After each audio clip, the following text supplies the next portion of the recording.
Quero agradecer ao pastor Anderson a oportunidade de participar da festa do aniversário da igreja.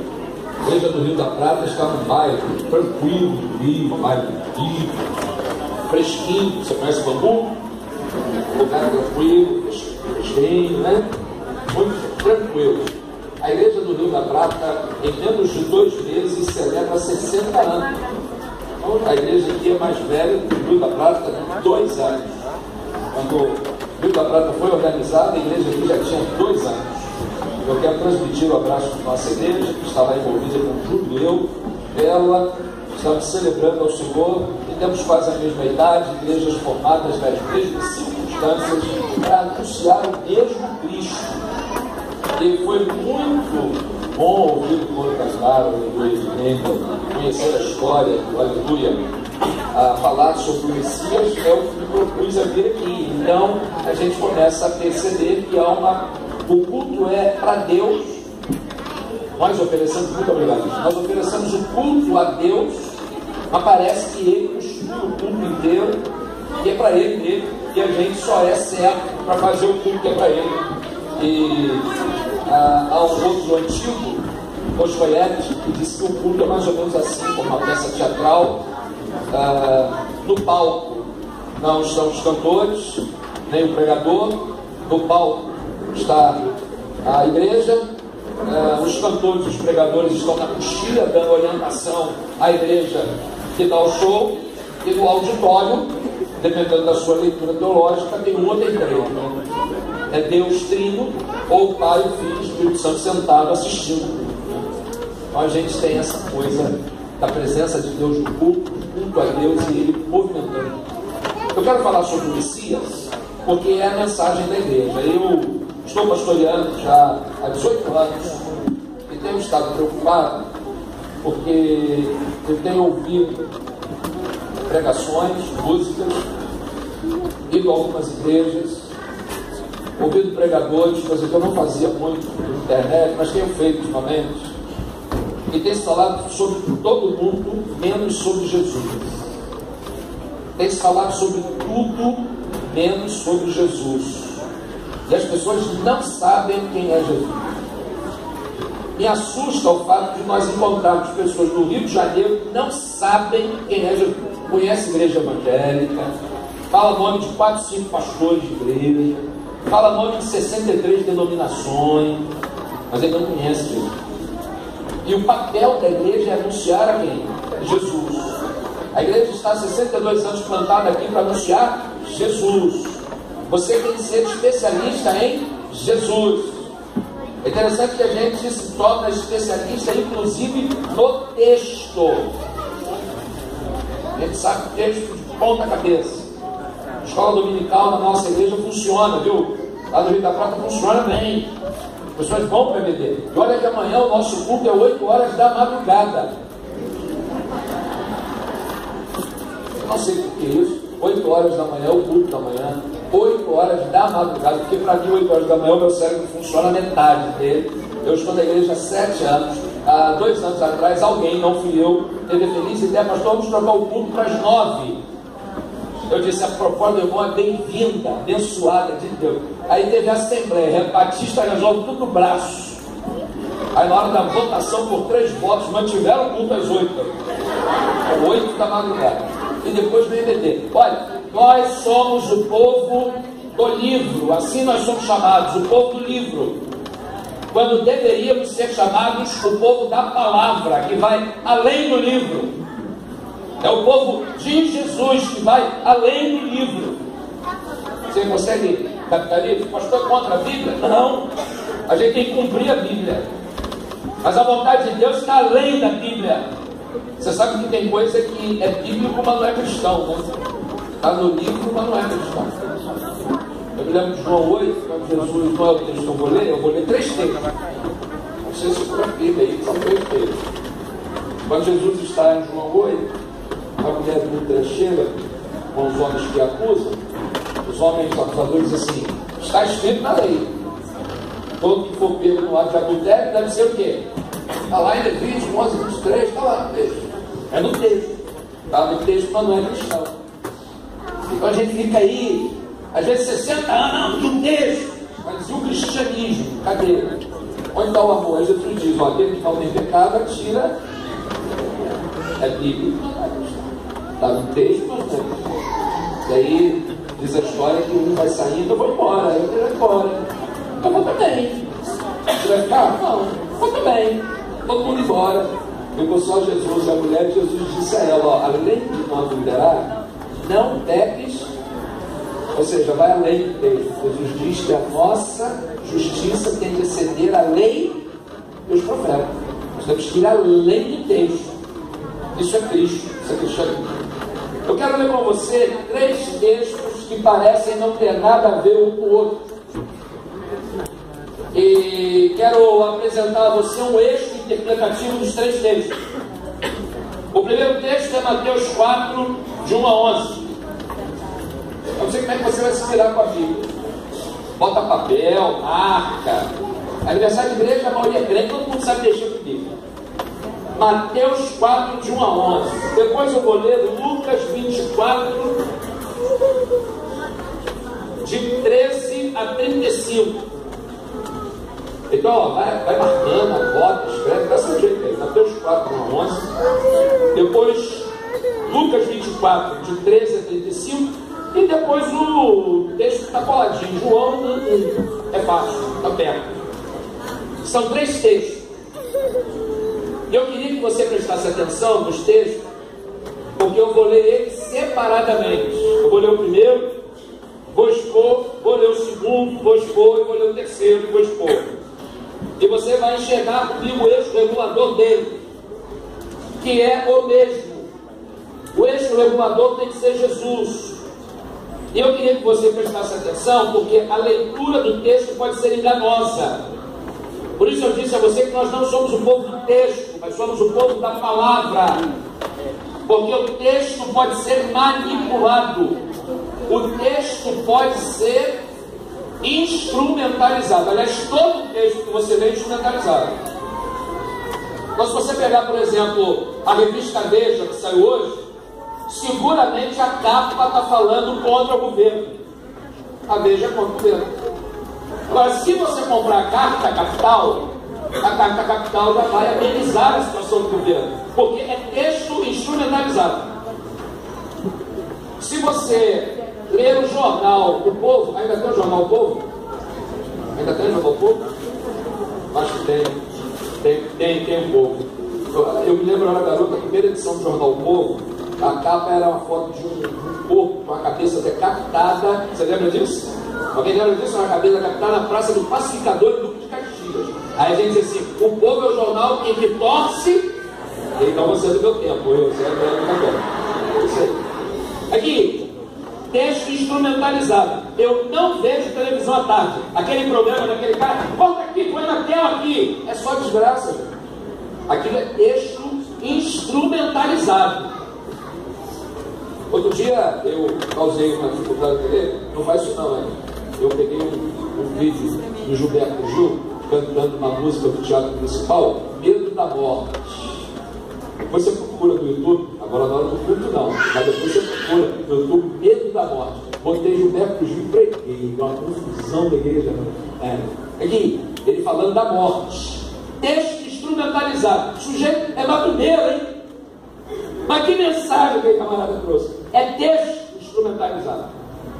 Sabe que está inspirado por quê, pastor? Eu não sei. Eu sei que a letra da música é uma sensacional. Medo da morte.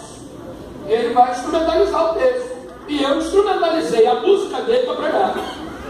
Ou seja, muito cuidado, porque a primeira leitura do texto pode fazer com que você não preste atenção no que está por trás do texto. Então, toda vez que você pegar um texto, deve ter pessoas de português aí. Você pega o texto, lê. Quem é de café, a minha religião não permite tomar café. Eu não tomo café. Eu não gosto da confiança plena. Então presta atenção. Você lê o texto. Quem é do café, toma um café. Eu que sou do suco de caju, tomo suco de caju. Esquece o texto, volta para o texto, lê de novo e pergunta: o que está por trás desse texto aí? E quando for a Bíblia, a pergunta é: o que o Espírito de Deus quer me dizer com esse texto? Então vamos lá, entendendo que o eixo regulador é Jesus. Mateus 4, de 1 a 11. A tentação de Jesus. Então Jesus foi conduzido pelo Espírito para onde, meus irmãos? Ao deserto, para ser tentado pelo... E tendo jejuado 40 dias e 40 noites, depois teve fome. Chegando então o tentador, disse: se tu és filho de Deus, manda que essas pedras se tornem em pães. Então o diabo levou versículo anterior, né? Versículo 4, ele porém respondendo disse: está escrito, nem só de pão viverá o homem, mas de toda a palavra que sai da boca. Então o diabo transportou a cidade santa, o colocou sobre o pináculo do templo e disse: se tu és filho de Deus, lança-te daqui abaixo, porque está escrito, aos seus anjos dará ordem a teu respeito e tomar-te nas mãos, para que nunca tropeces em alguma pedra. Disse Jesus também, está escrito: não tentarás o Senhor teu Deus. Novamente transportou o diabo a um monte muito alto e mostrou-lhe todos os reinos do mundo e a glória deles, e disse: tudo isso te darei se prostrado me adorares. Então disse-lhe Jesus: vai-te, Satanás, porque está escrito, ao Senhor teu Deus adorarás e só a Ele. Então o diabo deixou e eis que os anjos o serviram. Tem gente aqui que estava aqui quando a igreja tinha 5 anos, o pastor Anderson apresentou. Você lembra do dia do seu batismo? Você de 5 anos, alguém lembra? 5 anos na igreja, lembra do dia do batismo? Você lembra, irmã? Lembra? Dia do batismo. Que dia bacana! Eu lembro do dia do meu batismo. 13 de julho de 1980, século passado. Eu estava na capital da Baixada. Eu sou da Baixada Fluminense. Eu nasci na capital da Baixada. Você sabe onde é a capital da Baixada? Caxias. Como é que é? Caxias? Isso, é desatualizada. Capital da Baixada, aí ó, é Mesquita. É o lugar mais bonito da Baixada. Todo mundo nasce lá, gente boa, nasce lá. Alguém de Mesquita aqui, levante a mão. Alguém conhece Mesquita aqui, levante a mão. Olha, eu sorriso, o senhor pode ficar um lugar bonito. Há poucos meses eu fui pregar em Teresina e perguntei ao pessoal: você conhece Maracanã? Conhece? Você que foi ao Rio, conhece Maracanã? Conhece Pedro Leblon? Conhece? Conhece Copacabana? Conhece? Conhece Cristo? Conhece? Conhece Mesquita? Não. Falei: olha, vocês não conhecem o Rio de Janeiro. Você deve voltar ao Rio e ir a Mesquita. Eu estava lá, 13 de julho. Quem batiza em julho é porque é crente de verdade. Fazia frio, é mais gelado. E hoje alguns batistérios são aquecidos. Naquele tempo não, era água gelada mesmo. Eu e mais 11 irmãos fomos batizados naquele dia. Eu me lembro que havia uma equipe preparada para cuidar daqueles que seriam batizados. A minha mãe estava na equipe, preparou um chocolate quente para mim, que eu não tomo café, e a turma toda ali à nossa volta. Quando acabou o culto, o pastor nos chamou à frente, entregou o certificado de batismo, leu o pacto das igrejas batistas. Ao final, nos levou à porta, fomos cumprimentados por toda a igreja. Um dia inesquecível, um dia de festa. Mas Jesus, depois de ser batizado, diz a Bíblia, foi conduzido pelo Espírito para o deserto para ser tentado pelo capeta. Você tem noção do que é isso? Acaba do batismo, sai das águas e vai para o deserto para ser tentado pelo diabo. E o interessante é que ao ler o texto, a primeira leitura, eu disse a você, rejeite sempre a primeira leitura. A primeira leitura, ela vai ser jogada fora. Você não pode pular a primeira leitura. Você precisa fazer a primeira leitura. Mas a primeira leitura nunca vai te mostrar claramente o que o texto está dizendo. Você precisa ler a primeira vez, dá uma descansada, volta para o texto e pergunta: vem cá, o que está por trás disso? A primeira leitura do texto é Jesus brigando com o diabo. Pronto, está aí. O texto é isso. O que salta à vista é a luta de Jesus com o Satanás. E não existe coisa mais enganosa do que essa primeira leitura. Por alguns motivos. Primeiro, porque Jesus não briga com Satanás. Não tem como competir, entendeu? Não dá para ter briga. E o interessante é que nesse cristianismo de pessoas que não conhecem Cristo, o diabo se tornou um camarada forte com Juju. Ele se tornou dono de uma porção de coisas. O diabo se tornou poderoso. E o diabo não tem nem onde passar a eternidade, porque Deus teve que fazer um lugar para ele. O inferno foi feito para ele e para quem serve ele, porque ele não tem para onde ir. E a gente fica dizendo, isso é do diabo, isso é do diabo, isso é do diabo. Pior, a gente aponta para criaturas de Deus, diz, fulano é do diabo. E a gente começa a construir um monstro que nunca existiu e nunca existirá, que é o diabo. Eu não estou dizendo que o diabo é bonzinho, que o diabo é legal. E não estou dizendo que ele não existe. Eu só estou dizendo para você que ele não é isso que diz. Quando tinha um adolescente da igreja, me abordou e perguntou para mim, pastor, eu tenho uma solução para o problema do mal no mundo. Eu falei, caramba! Eu falei, cara, você vai resolver o problema de milênios, né? Ele disse, não, eu tenho uma ideia. Vê se a minha ideia tem lógica. Eu perguntei, qual é a sua ideia? Ele disse, pastor, se o diabo vier ao culto se converter. Eu falei, como é?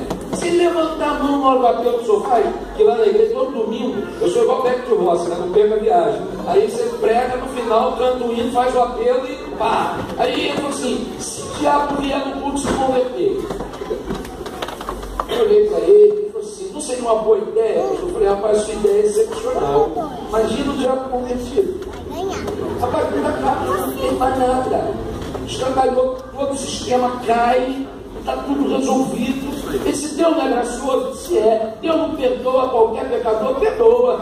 Ele não faz acepção de pessoas, não faz? Não faz não. Pois é, se ele não faz acepção de pessoas, ele pode aceitar a conversão do Satanás, não pode? Eu disse não. Ele por quê? Porque o Satanás é pessoa. Ele, falei, pois é, ele pegou no mundo espiritual. Ele não vai morrer nunca. Ele você lembra que eu já disse em sepultamento de irmãos da igreja que a morte do crente é uma bênção? Ele disse, Eu falei, é porque quando nós vamos nos livrar, segundo disse Paulo, abre aspas, do corpo desta morte. Ou seja, quando nós morrermos, nós nos livramos do pecado e temos sido crido em Cristo, lavados pelo sangue de Jesus, uma nova vida em Cristo Jesus. Ele disse, né? Eu disse, Você não vai ver a teoria, não vai dar certo não, né? Eu falei, eu acho que não. Ela é boa, mas ela tem erro material. O diabo não é pessoa. A primeira leitura que nos salta à vista aqui no texto de Mateus 4, de 1 a 11, é a briga de Deus e Jesus com o capeta. Jesus e Satanás estão brigando. E meu irmão, não estão. A segunda leitura vai te mostrar que há uma questão por trás aqui. Eu queria que você prestasse atenção no detalhe. O Evangelho de Mateus tem um público-alvo. Mateus está escrevendo para um pessoal. E o pessoal que Mateus está escrevendo é uma comunidade judia. Possivelmente Mateus estava com a comunidade na Síria, por volta do ano 78, 80, depois de Cristo. Ele está lá pastoreando um grupo de judeus da dispersão, que estão fora de Jerusalém, e ele quer motivar esse pessoal a crer em Cristo. E ele disse assim, olha, eu estou ficando velho, vou morrer, preciso escrever as experiências com Cristo, mas eu preciso mostrar para esses judeus que Jesus é o filho de Davi, ele é o Messias que foi cantado aqui. Nós precisamos afirmar que ele é o Messias, que ele é o enviado de Deus. E em Mateus capítulo 1, no verso 1, você vai ver aí, começa assim: livro da genealogia de Jesus Cristo, filho de quem?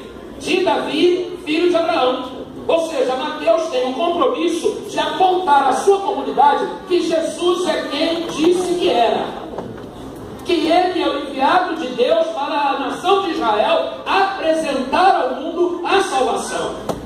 Mateus tem o compromisso de apontar que ele veio de Abraão e ele é da raiz de Davi, ele é o Messias. E louvado seja o nome do Messias.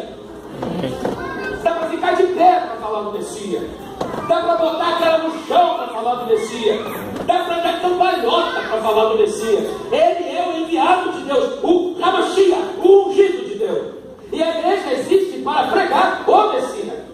E Lucas começa: filho de Davi, filho de Abraão. Abraão gerou Isaac, Isaac gerou Jacó, Jacó gerou a Judá e a seus irmãos, e por aí vai, até chegar no Cristo. Judeus entendam, ele é o enviado de Deus, ele é o Messias esperado. Judeus creiam nisso. E agora, no Mateus 4, Mateus não à toa tem um objetivo. Você sabe o que a segunda leitura mostra nesse texto? Olha comigo. verso de número 3. Com atenção. Parece que o diabo está em dúvida.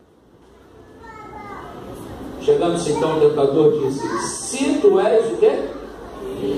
Olha, a questão aqui é: se tu és o Filho de Deus. O problema é, vem cá, você... Eu não fico aqui pensando, você não repara, eu tive uma boa infância. Eu não sei se você teve boa infância. Se você não teve, eu lamento, mas eu tive uma boa infância. Eu vi muito desenho, e quem vê muito desenho tem uma mente criativa. Eu vi a Pica-Pau, Papalégua. Eu tive uma boa infância. Looney Tunes, esse tipo. Eu fico imaginando, e no capítulo 3, quando Jesus está sendo batizado, o diabo está olhando João Batista, batizando um monte de gente. E sabe como é que é batismo, né? Na igreja, o camarada entra, canta ali. Glória, glória, os anjos cantam lá. Glória, glória, glória, o camarada entra. Fulano de tal, você crê em Jesus? Creio. Mediante sua pública profissão de fé, na qualidade de ministro do Evangelho, pela igreja autorizada ao batismo em nome do Pai, do Filho e do Espírito Santo, amém. E pô, tirou o camarada lá. Quando o camarada dobra o joelho, ajuda que a gente vira. Quando não, a dica é: manda nele, passa outro. E é o padrão, ele está batizando. Eu fiquei imaginando João Batista batizando todo mundo, o diabo em algum lugar olhando, tudo normal, tudo padrão. Glória, glória, os anjos cantam lá, glória, glória, as almas tocam lá. De repente vem um sujeito, o batismo, aí para. Eu fiquei imaginando na minha cabeça, não tem anjo cantando, não tem nada. O céu abre, uma voz do céu diz assim: este é meu filho amado, em quem me comprazo. E ainda vem uma pomba na forma do Espírito. Eu fiquei pensando, o diabo é algum canto olhando aqui na voz, deu ruim. É esse aí? Porque, meu irmão, já está prometido desde o Gênesis 3,15 que haveria um nascido de mulher que esmagaria a cabeça da serpente, um enviado do Pai. Eu imagino Mateus 3, o diabo olhando e dizendo: não posso, não vai dar certo não. E quando Jesus termina o batismo, ele vai para o deserto, o diabo vai atrás, e a pergunta é essa: se tu és o Filho de Deus. O negócio do pão, meu irmão, é detalhe, não tem nada a ver. A questão é: você é você mesmo. É você quem eu estou pensando que é, que o diabo deve ter pensado: não, se é ele tem poder para transformar pedra em quê? Em pão. Ele pode mudar a natureza da pedra em pão. Se é ele pode. E o interessante, meus irmãos, o pastor disse aqui no início do culto que a igreja teve momentos de vitória, mas também de lutas. E nós achamos que no momento de lutas Deus não está conosco. Deus está conosco. E nos momentos de lutas também. Na hora da enfermidade também. Ontem estava pregando num lugar e encontrei uma jovem que estava trabalhando no acampamento. Ela estava no instante, ela dizendo: hoje eu tive um diagnóstico, estou com câncer de 1 centímetro no rim, tenho que tirar o câncer, estou aqui trabalhando, não sei como. E eu falei para ela: é mesmo, né? Ela disse: é. Eu falei: olha, conheço muita gente com câncer. Câncer está igual gripe. Ela: mas isso não me conforta não. Eu disse: mas eu não estou falando para te confortar, eu vou dizer para você o que é. E começamos a conversar ali com essa grosseria mútua. Fomos batendo um papo, até o ponto em que eu disse para ela assim: deixa eu te contar uma coisa, você já está na vantagem, muita coisa. Ano passado ela ficou debaixo de uma carreta, bateu o carro, ficou entre as ferragens, estourou tudo, baço, tudo, hemorragia interna, ficou sangue. O médico disse: ó, questão de horas. Não fez uma cirurgia, você está em pé ainda, você está no lucro, você não está no lucro? Ela disse: estou. Então não reclama não, você já está na hora extra. Ela disse: pastor, mas eu só tenho 47 anos. Eu falei: mas pode correr por 2, por 3, você ficou debaixo da carreta no passado. E você está vivo, você está no lucro, Deus está contigo. Vai, enfrenta a cirurgia. Eu vou esperando que vem. Eu falei: não vem nada. No Natal eu quero você comendo rabanada operada. Você não é de ovelha, você vai me dizer onde você mora, eu vou no Natal comer rabanada com você. Eu peguei o endereço dela e eu detesto rabanada, meu irmão. Eu não sei porque eu falei rabanada.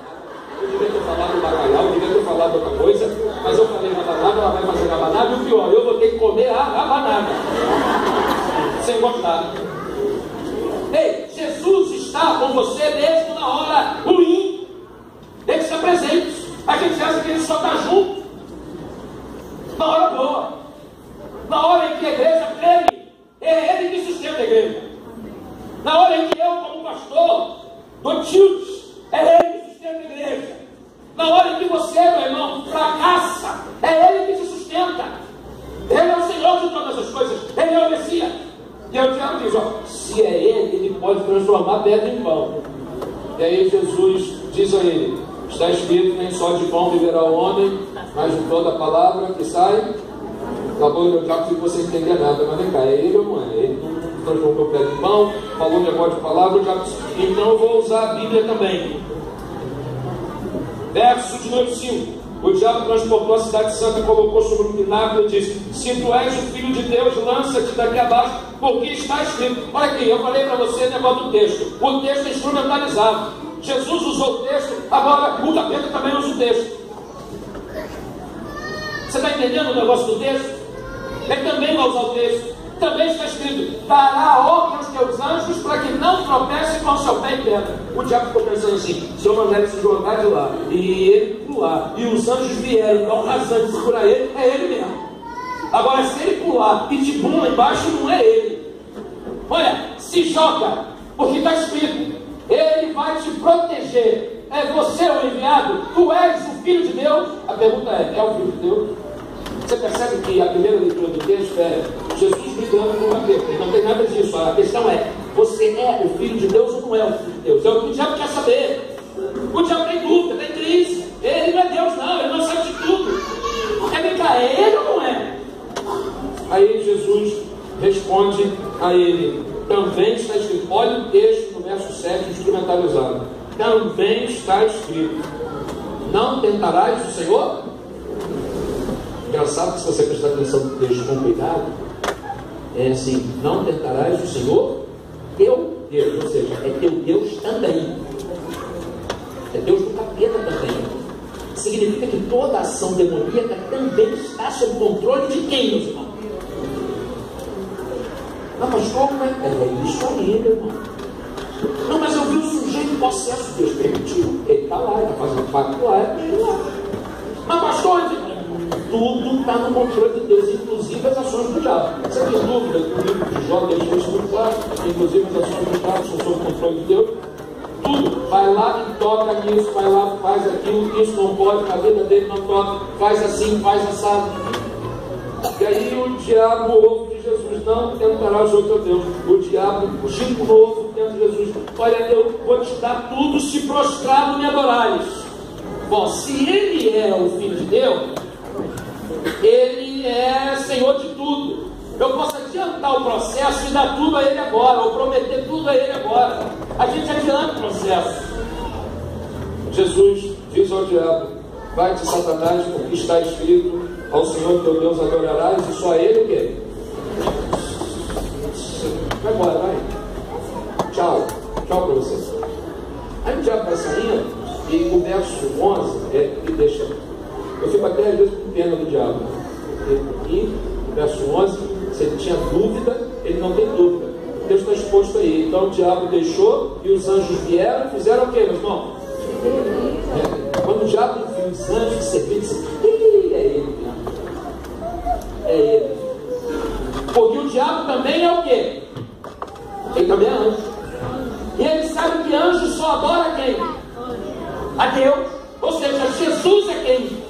É o Filho de Deus, é o enviado de Deus. A dúvida de Satanás acaba no verso 11. Fica a dúvida. Tanto que quando Jesus responde para o endemoniado Gadareno, o demônio diz assim, por que vieste nos importunar antes da hora?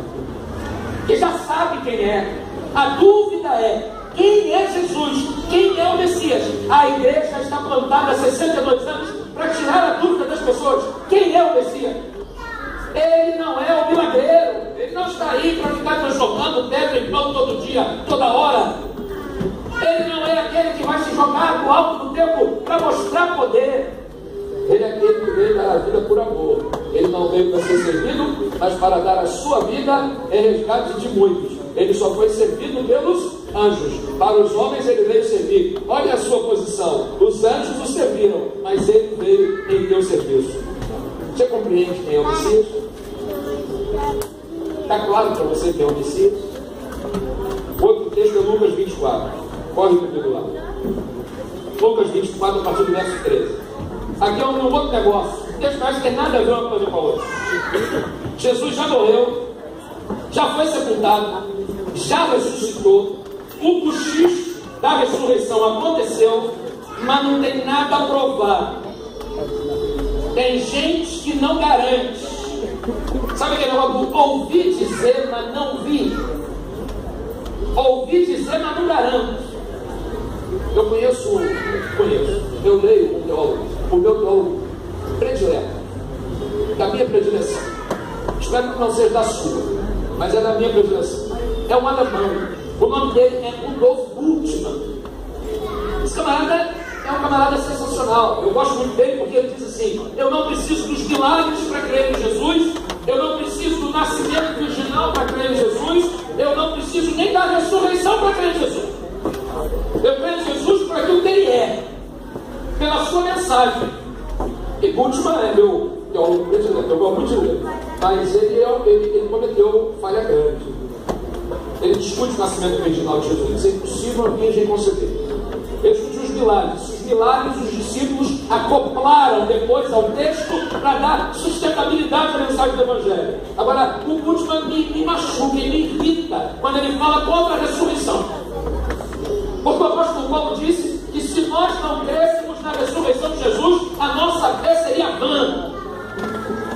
E Bultmann, ao longo de toda a sua vida, ele se negou a ir a Jerusalém. Ele disse que Jerusalém é uma cidade que não interessa, uma cidade que não tem nada real, foi destruída não sei quantas vezes, não tem nada a ver a Jerusalém. E Bultmann cometeu o erro de morrer sem ir a Jerusalém. Pois bem, eu nunca tive vontade de ir a Jerusalém.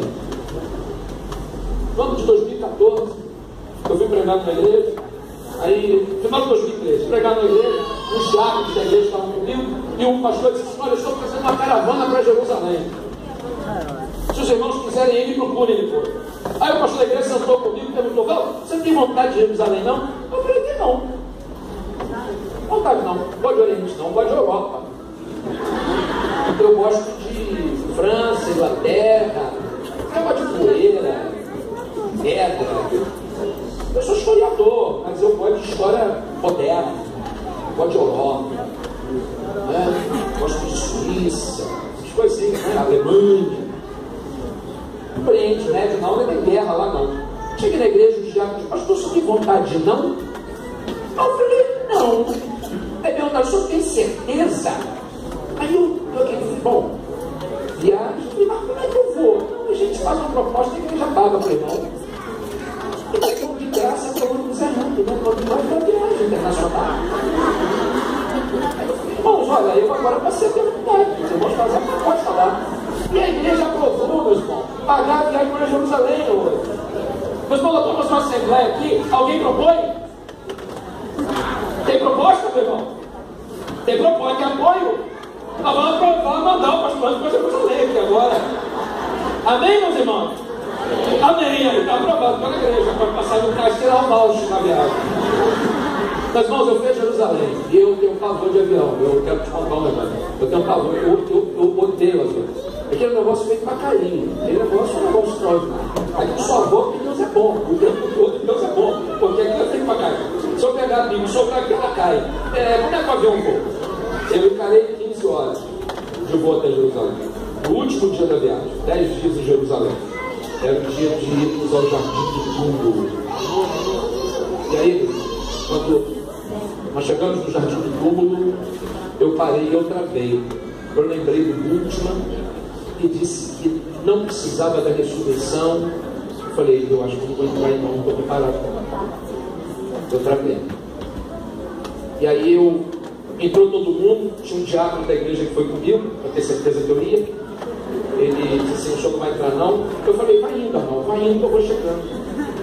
E ele foi entrando, e quando a gente entra no Jardim do Túmulo, todo mundo em silêncio, ninguém pede nada, mas o ambiente pede. Eu fui entrando meio travado, e ao olhar para trás do Jardim do Túmulo, a gente viu o Monte da Caveira, onde Jesus foi crucificado, e lá estava a tumba. Como a porta dele não está aqui, já ressuscitou, todos em silêncio. entrando por vez na fila, e eu me coloquei longe. Eu falei, eu acho que eu não vou entrar aí não. E eu fiquei lembrando o último, eu não preciso da ressurreição. E Paulo dizendo, é vã a nossa fé. Eu parei e disse assim, eu vou entrar nesse negócio agora. Eu fui o último da fila. Esse último da fila era o pastor camaroneiro. Aí nós ficamos conversando lá no carro, até que chegou a minha vez, eu entrei na tumba, olhei à direita, o lugar onde estava o corpo de Jesus vazio, e eu saí de lá glorificando a Deus, porque é verdade, o último é um bobo, perdeu a chance de ir a Jerusalém e ver o lugar onde o corpo do Salvador estava, e ressurreto está à direita de Deus, intercedendo por nós. Esse é o Messias, é o Messias cantado, o Messias pregado. Lucas 24, 13. Eis que no mesmo dia iam dois deles para uma aldeia que estava em Jerusalém, 60 estádios, cujo nome era Emaús. Iam falando entre si tudo aquilo que havia sucedido. E aconteceu que, indo eles falando entre si, fazendo perguntas um ao outro, o mesmo Jesus se aproximou e ia com eles, mas os olhos deles estavam como que fechados, para que não conhecessem. Separou, preste atenção aqui, separou, percebeu? Dois discípulos estão voltando, saindo de Jerusalém para Emaús, Jesus se encosta para caminhar junto. Comum, estrada perigosa, vamos andar em grupos. Jesus chega como que por trás, ouvindo a conversa dos dois. Verso 17, Jesus pergunta, que palavras são essas que caminhando trocais entre vós e por que estás triste? Jesus ouve o início da conversa, se aproxima e pergunta, qual é o papo? Por que está todo mundo triste? Por que todo mundo com essa cara? Verso 18, e respondendo um cujo nome era Cleopas, disse, vem cá, você é peregrino aqui, você não é daqui, você veio do mundo da lua, você não sabe o que está acontecendo? Meus irmãos, quando Jesus morreu, a Bíblia diz, os evangelistas contam, que em Jerusalém tem terremoto. Quando Jesus morreu, em Jerusalém, tumbas se abriram e mortos ressuscitaram. Quando Jesus morreu em Jerusalém, diz a Bíblia, que ao meio-dia se fez trevas. Eles estão falando da morte de Jesus. E aí Jesus chega perto e eles não conhecem Jesus. E Jesus pergunta, o que está acontecendo? Vem cá, está turista aqui, você está vindo aonde? De que planeta veio? Você não sabe o que aconteceu? Nós estamos falando de um assunto que você não sabe. Verso 19, Jesus pergunta, quais?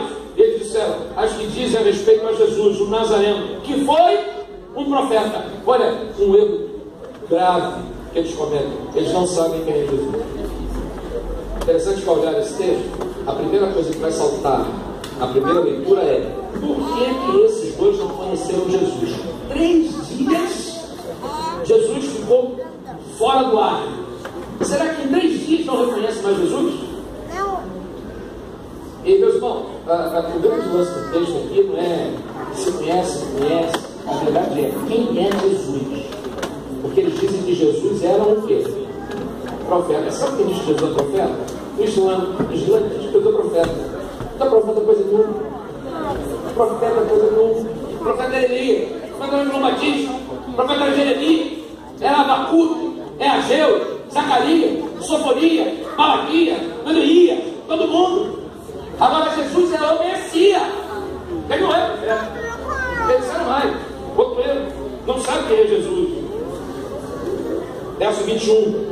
Nós esperávamos que fosse ele que remisse a Israel. Meus irmãos, Jesus veio para remir Israel. Não entenderam nada de Jesus. Que remir Israel nada. O negócio é muito mais do que isso, garoto. Abre os olhos. É muito além de Israel. Isso chega na barreira do Vasco para a glória de Deus. Isso está muito além de Israel. Isso chega no Rio da Prata e Bangu. Isso está muito além de Israel. Ei, isso chega no seu coração. Ele veio remir o seu coração. Hoje a minha filha fez Enem. Alguém fez Enem aí? Está precisando da bênção do Senhor? Alguém?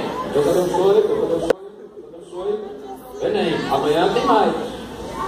A minha filha foi fazer prova do complexo do Chapadão, no Chile, no Alcobaça. Você conhece? Dispensar. Precisa ir lá, não. Gente armada para todo lado, de repente um garoto armado, andando no meio da rua, normalmente, eu com a minha filha no carro, andando, lembrando do sermão e lembrando desse texto aqui. Ele tem que remir a Israel. E o camarada dizendo que é Israel. O negócio é mais amplo. Eu pensando, Jesus veio para remir esse garoto, para ver se ele larga essa arma. E a gente não faz nada, de vez em quando a gente torce. Tomara que morra mesmo. A igreja tem que ser diferente. Pastor Anderson disse, eu estou aqui cultuando, prestando atenção. Essa igreja não pode comprar terreno para outro lugar. Ela está aqui para marcar a diferença, para rogar ao Senhor sobre todos os que estão à sua volta, para que sejam remidos no nome poderoso de Jesus. Ele não veio para remir só Israel, só judeu, para remir todos nós. Esse é o Messias. A disputa do texto é: quem é Jesus? Ele é profeta? Ele veio para remir Israel? Eu me lembro que quando Jesus vai voltar para o céu, ele está reunido com os discípulos. Aí a hora de Jesus ir embora, a hora que os camaradas tiram 10. Aí ele levanta um que também não tem o nome dele na Bíblia, eu não sei quem é. Diz assim: quem está, Senhor? Atos 1:6. Esse é o tempo que o Senhor vai remir Israel? O Senhor já fez tudo. O Senhor já curou cego, o Senhor já curou paralítico, o Senhor já curou leproso, o Senhor já morreu como o Senhor queria. A gente já não conta, mas o Senhor quis, o Senhor já morreu, o Senhor já ressuscitou, o Senhor já está aqui com a gente, já deu pão de sardinha com a gente. Agora dá para entender o que a gente espera, que é remir a Israel. Aí Jesus diz: não vos compete os tempos que o Pai reservou para a sua autoridade. Vocês calem a boca, vocês vão receber poder, descer sobre vós o Espírito Santo, e vocês serão testemunhas de Jerusalém, Judéia, Samaria, e até onde? É porque não é para remir Israel, só não, é para todo mundo. Eles vão contando aqui no verso 25 de Lucas 24, verso 25, Jesus diz: vocês são necios, dados de coração para crer em tudo que os profetas disseram. Verso 26, a pergunta de Jesus: porventura não convinha que o Cristo padecesse? E o verso 27, começando por Moisés e por todos os profetas, explicava o que dele se afirmava nas Escrituras. Jesus pegou o Antigo Testamento, lei e os profetas e explicou: o Messias está aqui. Jesus pegou o texto, pregou o texto, e eu pergunto: ler o texto resolveu a vida daqueles dois? A resposta é não. Jesus leu o texto e eles não entenderam nada. Tem gente na igreja que não sabe quem é Jesus. Lê o texto, mas não sabe quem é Jesus. Lê a Bíblia, mas não sabe quem é Jesus. Você já leu a Bíblia toda alguma vez na sua vida? Alguém já leu a Bíblia toda aqui? Levanta a mão. Você que já leu a Bíblia toda. Já leu a Bíblia toda. Olha aí, quanta gente já leu a Bíblia toda. Você sabe quem é Jesus? Você tem certeza quem é Jesus?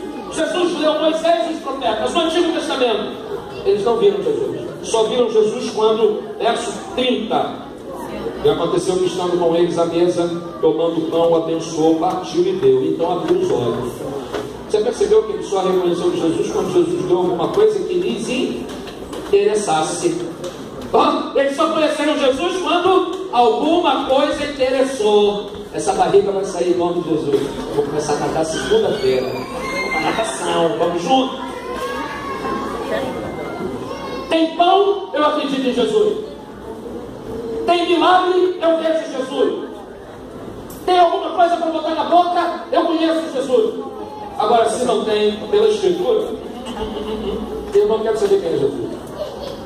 A questão é: quem é Jesus? E você reparou que o eixo regulador é o mesmo de Mateus 4? A pergunta sempre é: quem é Jesus?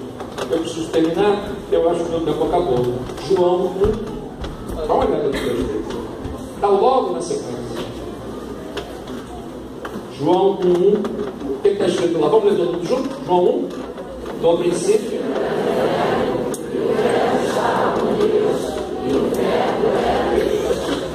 Essa coisa de ler um texto junto é uma técnica para o pregador beber água.